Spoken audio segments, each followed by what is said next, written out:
Eclesiastes. Capítulo 1. As palavras do congregante, filho de Davi, rei em Jerusalém. A maior das vaidades, diz o congregante, a maior das vaidades, tudo é vão. O que é que o homem ganha com todo o seu trabalho árduo, no qual tanto se esforça debaixo do sol? Uma geração vai e outra geração vem, mas a terra permanece para sempre. O sol nasce e o sol se põe. Depois volta depressa para o lugar onde nasce novamente. O vento sopra para o sul e gira para o norte. Dá voltas e voltas, girando continuamente. O vento continua dando as suas voltas. Todos os rios correm para o mar. Mesmo assim, o mar não fica cheio. Os rios voltam para o lugar de onde saíram, a fim de correr novamente. Todas as coisas são cansativas, mais do que se pode dizer.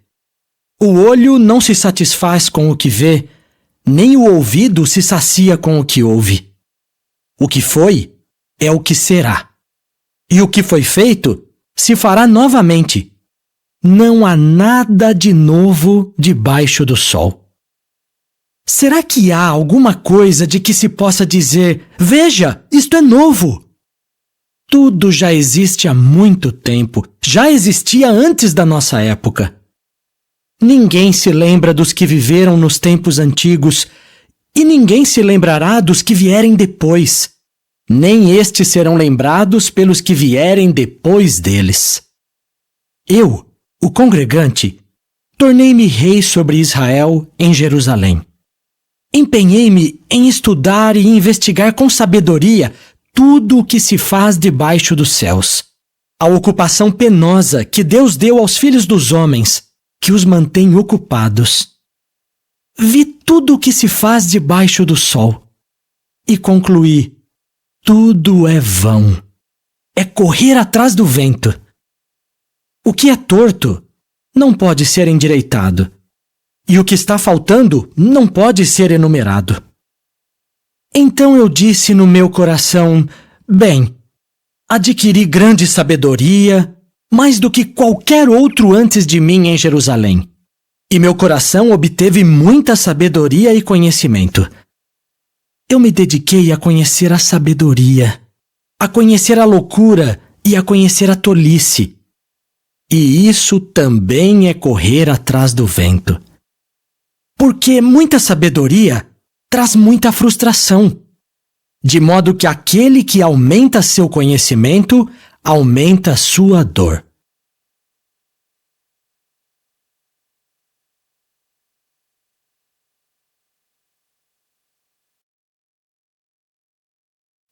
Capítulo 2. Então eu disse no meu coração: vou experimentar o prazer e ver o que eu ganho com isso. Mas vi que isso também era vaidade. Eu disse do riso: loucura! E do prazer: para que serve? Fiz uma investigação profunda. Eu me permiti deliciar-me com vinho, mantendo minha sabedoria todo o tempo. Fui ao ponto de abraçar a tolice, para descobrir o que seria melhor os humanos fazerem nos poucos dias de vida que têm debaixo dos céus. Empreendi grandes obras, construí casas e plantei vinhedos para mim. Fiz para mim pomares e parques e plantei neles todo tipo de árvores frutíferas. Fiz para mim reservatórios de água para irrigar um bosque de árvores verdejantes. Adquiri servos e servas, e tive servos que nasceram na minha casa. Também adquiri muitos rebanhos, gado bovino e ovelhas, mais do que todos os que me precederam em Jerusalém. Acumulei para mim prata e ouro, tesouros de reis e de províncias. Reuni para mim cantores e cantoras, bem como o grande prazer dos filhos dos homens, uma mulher, sim, muitas mulheres. Então tornei-me grande e superei todos os que me precederam em Jerusalém.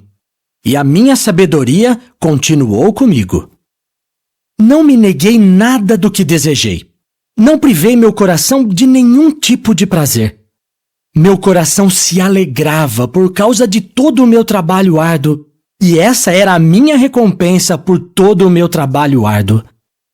Mas, quando refleti em todas as obras que minhas próprias mãos tinham feito e em todo o trabalho árduo que eu tinha realizado com tanto esforço, vi que tudo era vão, era correr atrás do vento. Não havia nada de real valor debaixo do sol.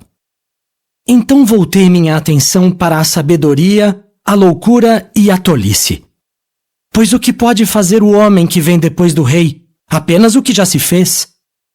E eu vi que a sabedoria leva vantagem sobre a tolice, assim como a luz leva vantagem sobre a escuridão. O sábio tem olhos que enxergam claramente, mas o tolo anda em escuridão. Também entendi que o fim de ambos é o mesmo. Então eu disse no meu coração: aquilo que acontece com o tolo também vai acontecer comigo. Então, o que foi que eu ganhei, tornando-me excessivamente sábio? E eu disse no meu coração: isso também é vaidade. Porque nem o sábio nem o tolo serão lembrados para sempre. Nos dias futuros, todos terão sido esquecidos. E como morrerá o sábio? Assim como o tolo. Então passei a odiar a vida, porque todo o trabalho que se fazia debaixo do sol me pareceu aflitivo, pois tudo era vão, era correr atrás do vento. Passei a odiar tudo pelo qual havia trabalhado tão arduamente debaixo do sol, porque eu teria de deixar tudo aquilo para o meu sucessor. E quem pode dizer se ele será sábio ou tolo? De qualquer modo, ele assumirá o controle sobre tudo o que adquiri debaixo do sol com grande esforço e sabedoria. Isso também é vaidade. Então, meu coração começou a ficar desiludido com respeito a todo o trabalho árduo em que eu tanto havia me esforçado debaixo do sol. Pois mesmo que um homem trabalhe arduamente, guiado por sabedoria, conhecimento e habilidade, ele terá de entregar tudo o que ganhou a alguém que não trabalhou por aquilo. Isso também é vaidade e uma grande desgraça. O que é que o homem realmente ganha com todo o seu trabalho árduo e a ambição que o impele a trabalhar arduamente debaixo do sol? Durante todos os seus dias, seu trabalho traz dor e frustração, e nem à noite seu coração descansa. Isso também é vaidade. Não há nada melhor para o homem do que comer, beber e desfrutar do seu trabalho árduo. Compreendi que isso também vem da mão do verdadeiro Deus, pois quem come e quem bebe melhor do que eu? Ao homem que lhe agrada, ele dá sabedoria, conhecimento e alegria. Mas ao pecador, ele dá o trabalho de ajuntar e simplesmente dar o que acumulou àquele que agrada ao verdadeiro Deus. Isso também é vaidade, é correr atrás do vento.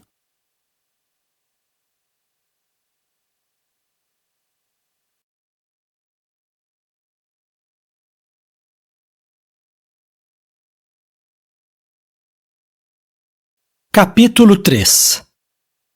Para tudo há um tempo determinado. Há um tempo para toda atividade debaixo dos céus. Tempo para nascer e tempo para morrer. Tempo para plantar e tempo para arrancar o que se plantou. Tempo para matar e tempo para curar. Tempo para derrubar e tempo para construir. Tempo para chorar e tempo para rir. Tempo para lamentar e tempo para dançar. Tempo para jogar fora pedras e tempo para ajuntar pedras.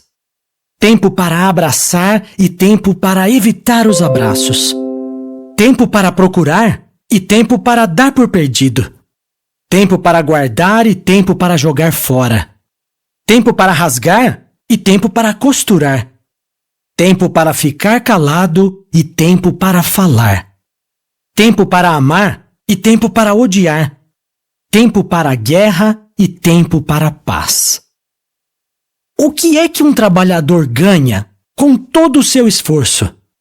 Vi a ocupação que Deus deu aos filhos dos homens para mantê-los ocupados. Ele fez tudo belo a seu tempo. Pôs até mesmo eternidade no coração deles. No entanto, a humanidade nunca compreenderá plenamente o trabalho do verdadeiro Deus.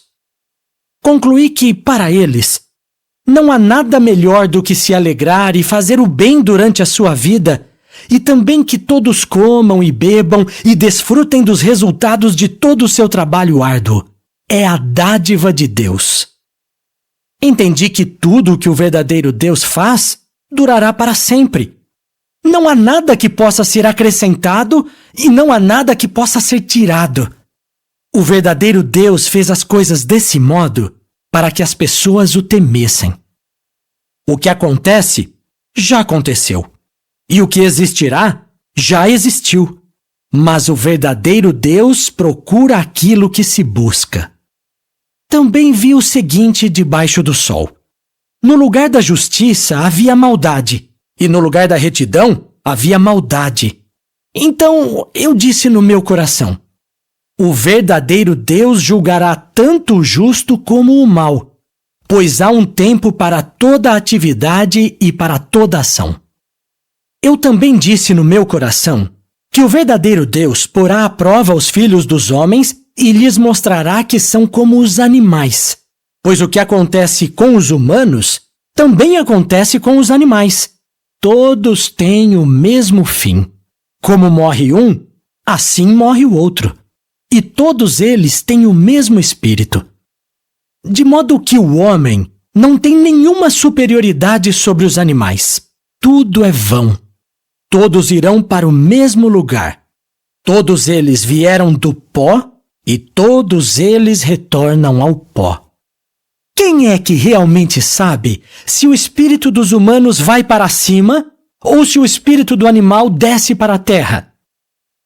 E eu vi que não há nada melhor para o homem do que desfrutar do seu trabalho, porque essa é a sua recompensa. Pois quem pode fazê-lo ver o que acontecerá depois que ele se for?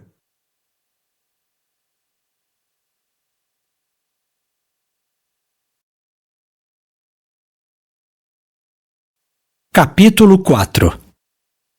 Novamente voltei minha atenção para todos os atos de opressão que ocorrem debaixo do sol. Vi as lágrimas dos oprimidos, mas não havia quem os consolasse. Os opressores deles tinham o poder e não havia quem os consolasse. E declarei felizes as pessoas que já tinham morrido, em vez das que ainda estão vivas. E melhor do que todas elas é aquele que ainda não nasceu, que não viu as ações aflitivas praticadas debaixo do sol. E eu vi quanto esforço e trabalho habilidoso vem da rivalidade entre as pessoas. Isso também é vaidade, é correr atrás do vento. O tolo cruza os braços e vai se definhando. Melhor é um punhado de descanso do que 2 punhados de trabalho árduo e correr atrás do vento. Voltei minha atenção para outro exemplo de vaidade debaixo do sol. Um homem totalmente solitário, que não tem nenhuma companhia. Não tem nem filho nem irmão, mas não há fim de todo o seu trabalho árduo. Seus olhos nunca se satisfazem com as riquezas. No entanto, será que ele se pergunta: para quem trabalho arduamente, privando-me de coisas boas? Isso também é vaidade e uma ocupação penosa. Melhor 2 do que 1, porque eles têm boa recompensa pelo seu trabalho árduo. Pois se um deles cai, o outro pode ajudar seu companheiro a se levantar. Mas o que acontecerá com aquele que cai e não tem ninguém para ajudá-lo a se levantar? Além disso, se 2 se deitarem juntos, ficarão aquecidos. Mas como pode alguém sozinho manter-se aquecido. Também, alguém pode vencer a um que está só, mas dois juntos podem resistir ao agressor. E um cordão tríplice não pode ser facilmente rompido. Melhor é um jovem pobre, mas sábio, do que um rei velho, mas tolo, que já não tem bom senso para ouvir conselhos. Pois ele saiu da prisão para se tornar rei, embora tenha nascido pobre no domínio do outro. Considerei todos os vivos que andam debaixo do sol e o que acontece com o jovem sucessor que se levanta no lugar do outro. Embora a multidão que o apoia seja incontável, os que vêm depois não ficarão contentes com ele. Isso também é vaidade, é correr atrás do vento.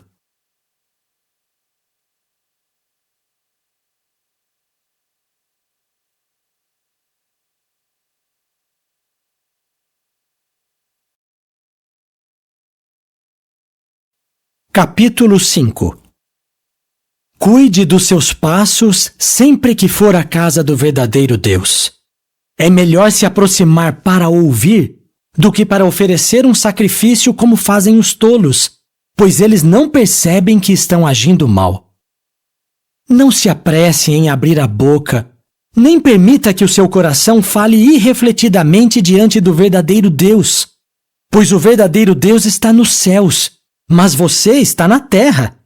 É por isso que as suas palavras devem ser poucas. Pois o sonho vem em resultado de muitas preocupações, e a fala insensata vem em resultado de muitas palavras. Sempre que você fizer um voto a Deus, não demore a cumpri-lo, pois ele não se agrada dos tolos. O que votar, cumpra. Melhor é não fazer um voto do que fazer um voto e não cumpri-lo. Não permita que a sua boca leve você a pecar, nem diga diante do anjo que foi um engano. Por que deixar o verdadeiro Deus indignado por causa do que você disse, de modo que ele destrua o que você realizou? Pois assim como muitas preocupações levam a sonhos, assim também muitas palavras levam à vaidade. Mas tema o verdadeiro Deus. Caso você veja em sua província a opressão do pobre e a violação da justiça e do que é direito, não fique surpreso. Pois aquele que está em autoridade é observado por alguém superior a ele, e acima deles há outros em posição ainda mais alta. Também, o produto da terra é dividido entre todos. Até o rei é servido do que vem do campo. Quem ama a prata nunca se fartará da prata, e quem ama a riqueza nunca ficará satisfeito com a sua renda. Isso também é vaidade. Quando aumentam as coisas boas, aumentam os que as consomem. E que vantagem há para o dono delas a não ser contemplá-las com os seus olhos? Doce é o sono de quem serve, quer coma pouco, quer muito, mas a fartura do rico não o deixa dormir. Há uma grande desgraça que vi debaixo do sol: riquezas acumuladas para o próprio mal do homem que as possui. Essas riquezas se perdem por causa de um mau negócio e quando ele se torna pai, já não tem mais nada em suas mãos. Nu, o homem sai do ventre da sua mãe e irá embora assim como veio, e não pode levar nada consigo por todo o seu trabalho árduo. Isto também é uma grande desgraça. Assim como o homem vem, assim ele irá embora. E que vantagem tem aquele que continua trabalhando arduamente para alcançar o vento? Também, todos os seus dias ele come em escuridão, com muita frustração, doença e indignação. Isto é o que eu vi ser bom e apropriado: que a pessoa coma, beba e desfrute dos resultados de todo o trabalho árduo em que tanto se esforça debaixo do sol, durante os poucos dias de vida que o verdadeiro Deus lhe deu, pois essa é a sua recompensa. Também, quando o verdadeiro Deus dá a um homem riquezas e bens materiais, junto com a capacidade de desfrutá-los, este deve aceitar a sua recompensa e se alegrar com seu trabalho árduo. Essa é a dádiva de Deus, pois não pensará muito nos dias da sua vida passageira, porque o verdadeiro Deus o mantém ocupado com a alegria do seu coração.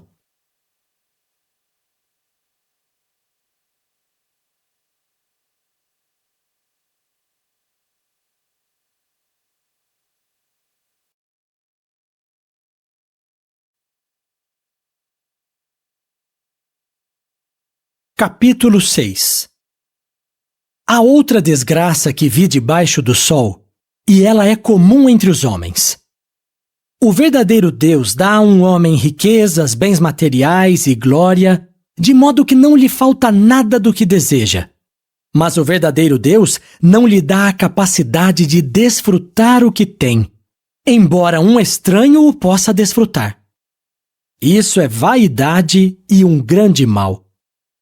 Se um homem se tornar pai 100 vezes, viver muitos anos e chegar à velhice, e mesmo assim não desfrutar de suas boas coisas antes de ser sepultado, devo dizer que a criança que nasceu morta está em melhor situação do que ele, pois ela veio em vão e foi embora em escuridão, e a escuridão sepultou o seu nome.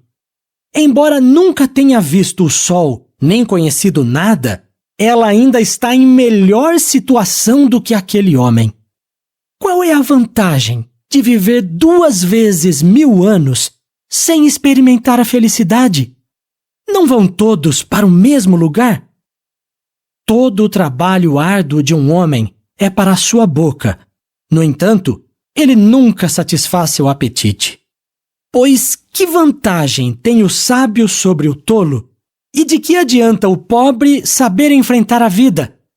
Melhor é se satisfazer com o que os olhos veem do que ir atrás de desejos. Isso também é vaidade, é correr atrás do vento. O que existe já recebeu um nome, e o que o homem é já se sabe, e ele não pode lutar com aquele que é mais poderoso do que ele. Quanto mais palavras, mais vaidade. E que vantagem elas trazem para o homem? Quem sabe o que é melhor que o homem faça na vida durante os poucos dias da sua vida vã que passam como a sombra? Quem pode informar ao homem o que acontecerá debaixo do sol depois que ele se for?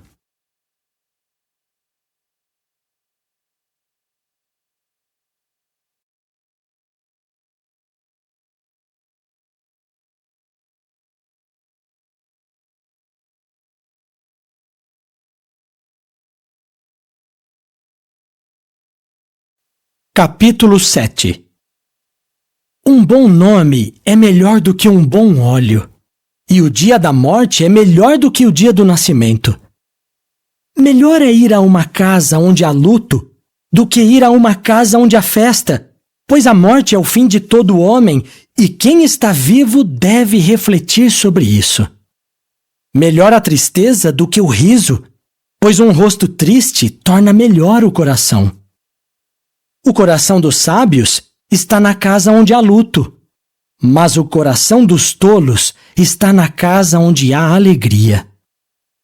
Melhor é ouvir a censura de um sábio do que ouvir a canção dos tolos, pois, igual ao estalar de espinhos queimando debaixo da panela, assim é o riso do tolo. E isso também é vaidade. Mas a opressão pode levar o sábio à loucura, e o suborno corrompe o coração. Melhor é o fim de uma coisa do que o seu começo. Melhor é ser paciente do que ter um espírito arrogante. Não fique ofendido facilmente, pois é o coração dos tolos que fica ofendido. Não diga, por que os tempos antigos eram melhores do que os atuais? Pois não é a sabedoria que o faz perguntar isso. A sabedoria acompanhada de uma herança É algo bom e é uma vantagem para os que veem a luz do dia.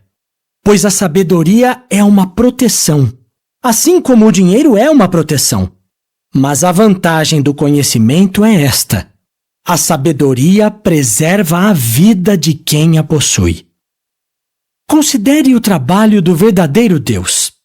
Quem pode endireitar o que ele fez torto? Num dia bom, seja bom também.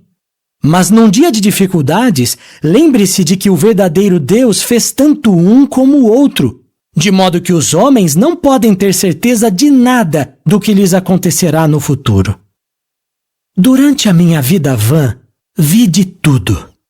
Pessoas justas que morrem na sua justiça, e pessoas más que vivem muito tempo, apesar da sua maldade. Não seja justo demais nem excessivamente sábio. Por que deveria causar ruína a si mesmo? Não seja excessivamente mau, nem seja tolo. Por que deveria morrer antes do seu tempo? É melhor seguir um dos conselhos, mas não desconsiderar o outro, pois quem teme a Deus acatará a ambos.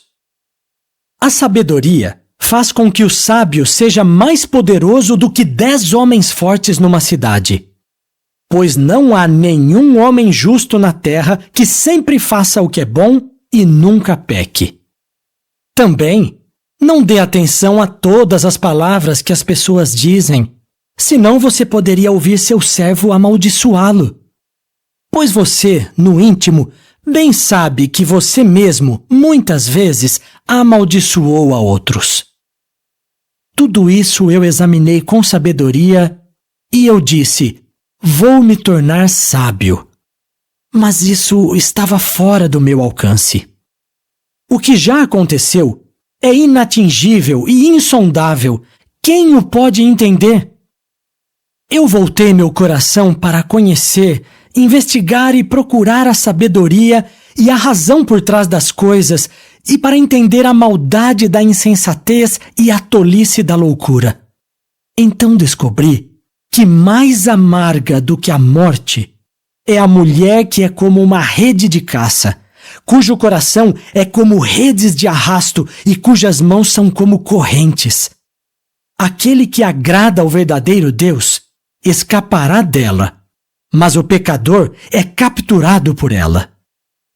Veja, isto é o que eu descobri, diz o congregante.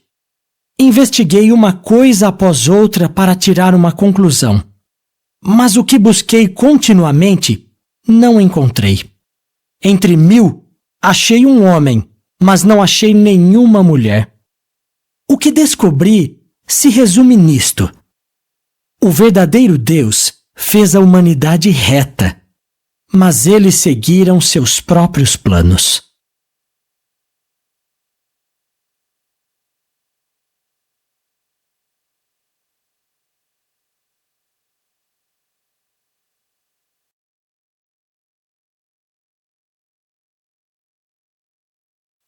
Capítulo 8. Quem é como o sábio? Quem sabe a solução de um problema? A sabedoria de um homem ilumina o seu rosto e abranda a sua aparência severa. Eu digo: obedeça às ordens do rei por causa do juramento feito a Deus. Não se apresse a sair da presença dele. Não tome posição a favor de algo mau, pois ele pode fazer o que bem entender, porque a palavra do rei é soberana. Quem pode dizer a ele: o que está fazendo? Quem obedece à ordem não sofrerá nenhum mal, e o coração sábio discernirá o tempo certo e a maneira certa de agir. Para tudo há um tempo e uma maneira de agir, porque as dificuldades da humanidade são muitas. Visto que nenhum homem conhece o futuro, quem pode lhe dizer o que vai acontecer? Assim como nenhum homem tem poder sobre o espírito, nem pode reter o espírito, assim ninguém tem poder sobre o dia da morte. Assim como ninguém é dispensado durante uma guerra, assim a maldade não deixará escapar os que a praticam. eu vi tudo isso e me pus a refletir em todo o trabalho que se tem feito debaixo do sol, enquanto o homem domina homem para o seu prejuízo. E eu vi os maus serem enterrados, aqueles que costumavam entrar e sair do lugar santo, mas eles logo eram esquecidos na cidade em que praticavam a maldade. Isso também é vaidade. Por não se executar logo a sentença contra um ato mau, o coração dos homens se enche de coragem para fazer o mal. Embora o pecador faça o mal 100 vezes e continue vivendo por muito tempo, sei que tudo terminará bem para os que temem o verdadeiro Deus, porque eles têm temor dele. Mas nada terminará bem para aquele que é mau, nem prolongará ele a sua vida, que é como uma sombra, porque ele não tem temor de Deus. Há algo vão que acontece na terra. Há justos que são tratados como se tivessem praticado o mal, e há maus que são tratados como se tivessem praticado a justiça. Eu digo que isso também é vaidade. Então eu recomendei a alegria, porque para o homem não há nada melhor debaixo do sol do que comer, beber e se alegrar. Isso deve acompanhá-lo ao passo que trabalha arduamente durante os dias da sua vida, que o verdadeiro Deus lhe dá debaixo do sol. Dediquei-me a adquirir sabedoria e a observar toda a atividade realizada na terra, e até mesmo fiquei sem dormir, dia e noite. Então eu considerei todo o trabalho do verdadeiro Deus, e percebi que a humanidade não é capaz de compreender o que acontece debaixo do sol. Por mais que os homens tentem, não podem compreender. Mesmo que digam que são bastante sábios para entender, não são capazes de compreender.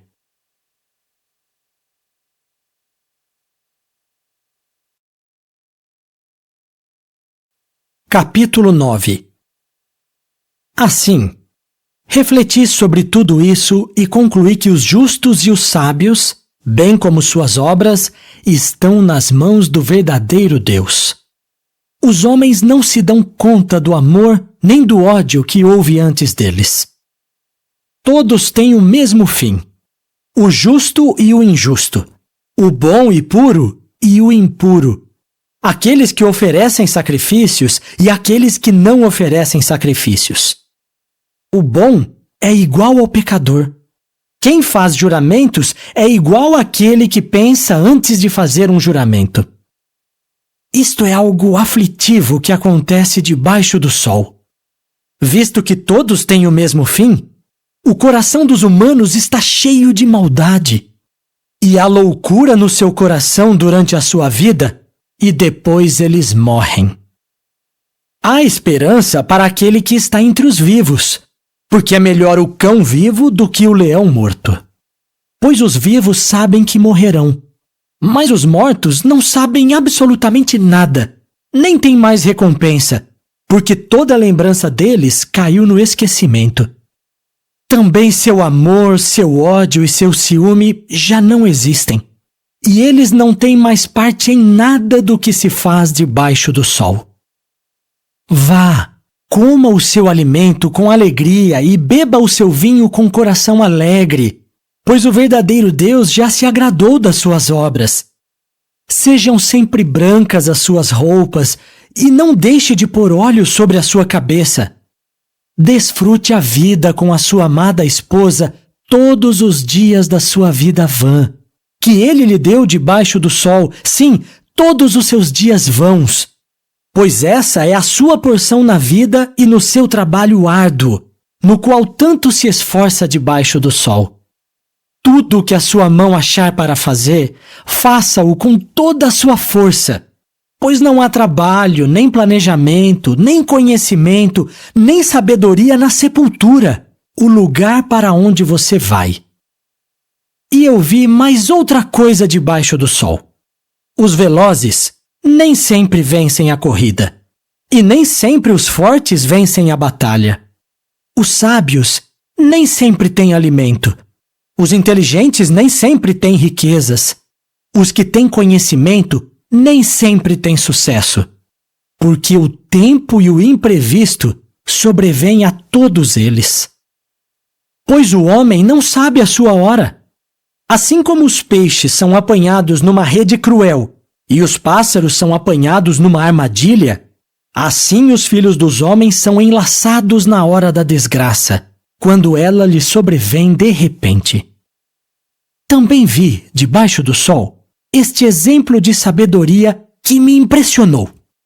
Havia uma pequena cidade com poucos homens. Um rei poderoso veio contra ela e a sitiou, e construiu contra ela grandes obras de cerco. Achava-se ali um homem pobre, mas sábio, e ele salvou a cidade com a sua sabedoria. No entanto, ninguém se lembrou daquele homem pobre. E eu disse para mim mesmo: a sabedoria é melhor do que a força. Apesar disso, a sabedoria do pobre é desprezada e as suas palavras não são ouvidas. É melhor ouvir as palavras calmas dos sábios do que os gritos de quem governa entre os tolos. A sabedoria é melhor do que armas de guerra, mas um único pecador pode destruir muitas coisas boas.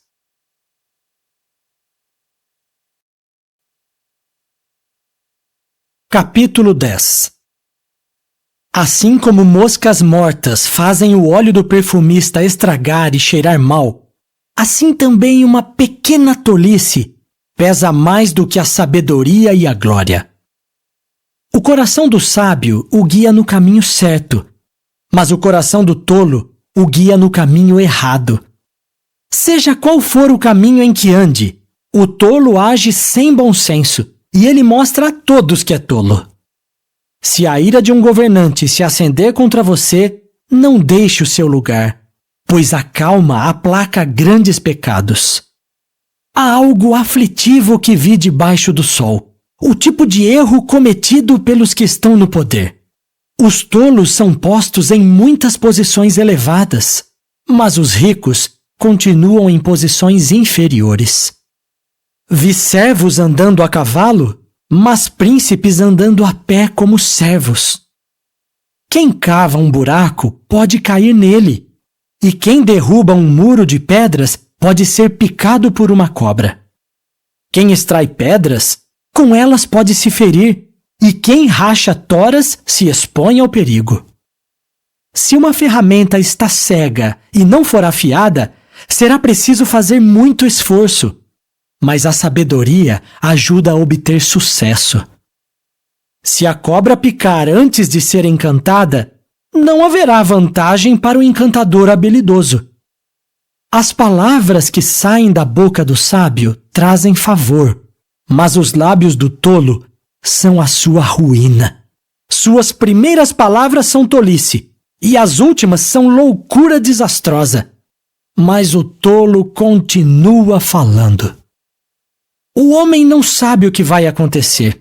Quem pode informá-lo do que virá depois dele? O trabalho árduo do tolo o esgota, pois ele não sabe nem mesmo encontrar o caminho para a cidade. Como é desastroso para um país quando o seu rei é uma criança e os seus príncipes começam a se banquetear de manhã. Como é feliz o país cujo rei é filho de nobres e cujos príncipes se alimentam no tempo certo para recuperar as forças e não somente para se embriagar. Por causa da extrema preguiça, as vigas do telhado cedem, e por causa de mãos ociosas, a casa tem goteiras. O pão é feito para dar alegria, e o vinho torna a vida prazerosa. Mas o dinheiro atende a todas as necessidades. Nem mesmo em pensamento amaldiçoe o rei, e não amaldiçoe o rico no seu quarto de dormir, pois um pássaro pode levar as suas palavras, e uma ave pode contar o que você disse. Capítulo 11. Lance o seu pão sobre as águas, porque depois de muitos dias você o achará de novo. Reparta o que é seu com 7 ou mesmo com 8, pois você não sabe que desastre pode ocorrer na terra. Se as nuvens estiverem carregadas, despejarão chuva sobre a terra. E se uma árvore cair, seja para o sul, seja para o norte, onde a árvore cair, ali ficará. Quem observa o vento não semeará, e quem olha para as nuvens não colherá. Assim como você não sabe como o Espírito age nos ossos da criança no ventre da mulher grávida, assim também você desconhece o trabalho do verdadeiro Deus, que faz todas as coisas. Semeie de manhã a sua semente e não descanse as suas mãos até o anoitecer, pois você não sabe qual dará bons resultados, esta ou aquela, ou se ambas serão boas. Doce é a luz, e é agradável aos olhos ver o sol. Portanto, se um homem viver muitos anos, que ele aproveite todos eles. Mas ele deve se lembrar de que os dias de escuridão talvez sejam muitos. Tudo o que está para vir é vaidade. Alegre-se, jovem, enquanto você ainda é jovem, e que o seu coração seja feliz nos dias da sua juventude. Siga os caminhos do seu coração e vá para onde seus olhos o levarem. Mas saiba que o verdadeiro Deus o levará a julgamento por todas essas coisas. Portanto, tire do seu coração as preocupações e afaste do seu corpo coisas prejudiciais, pois a juventude e a flor da vida são vaidade. Capítulo 12. Lembre-se então do seu grandioso Criador nos dias da sua juventude, antes que venham os dias de aflição e cheguem os anos em que você dirá: não tenho prazer neles. Antes que o sol, a luz, a lua e as estrelas escureçam e as nuvens retornem depois da chuva, quando os guardas da casa ficam trêmulos, os homens fortes se curvam, as mulheres param de moer por se terem tornado poucas, e as damas que olham pelas janelas veem escuridão. Quando as portas que dão para a rua se fecham, quando o barulho do moinho fica baixo, quando a pessoa se levanta ao som de um pássaro e todas as filhas do canto ficam fracas, quando há medo de alturas e terrores na rua, quando a amendoeira floresce, o gafanhoto se arrasta e a alcaparra rebenta, porque o homem está caminhando para a sua morada permanente, e os lamentadores percorrem as ruas. Antes que o cordão de prata se rompa, a tigela de ouro seja esmagada, o jarro junto à fonte se quebre e a roldana da cisterna rebente. Então o pó volta à terra, de onde veio, e o espírito volta ao verdadeiro Deus que o deu. A maior das vaidades, diz o congregante, tudo é vão. O congregante não só se tornou sábio, mas também ensinou continuamente ao povo o que sabia. Ele meditou e fez uma pesquisa profunda, a fim de compilar muitos provérbios. O congregante procurou encontrar palavras agradáveis e registrar com exatidão palavras de verdade. As palavras dos sábios são como aguilhadas, e o conjunto de seus ditos são como pregos bem cravados. Suas palavras foram dadas por um só pastor. Quanto a qualquer coisa além delas, meu filho, seja avisado. De se fazerem muitos livros não há fim, e dedicar-se demais a eles cansa a pessoa. Depois de se ouvir tudo, a conclusão é esta: tema o verdadeiro Deus e obedeça aos seus mandamentos, pois essa é toda a obrigação do homem. Pois o verdadeiro Deus julgará todas as ações, incluindo todas as coisas ocultas, e determinará se são boas ou más.